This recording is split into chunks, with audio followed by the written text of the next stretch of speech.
हकीकत ये है कि हम खुद को हद से ज्यादा कुर्बान कर देते हैं तो लोग हमें मामूली समझने लग जाते हैं। जहां मोहब्बत में तवाज़ुन ना हो वहां इज्जत खत्म हो जाती है।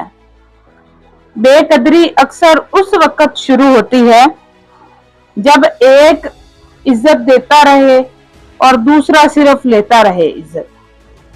जब एक तरफ से इज्जत मिलती रहे और दूसरा इज्जत ही ना करे, एक तरफ से प्यार मिलता रहे और दूसरा प्यार ही ना करे, दूसरे को आपकी कोई परवाह ही ना हो, उस वक्त बेकदरी होती है।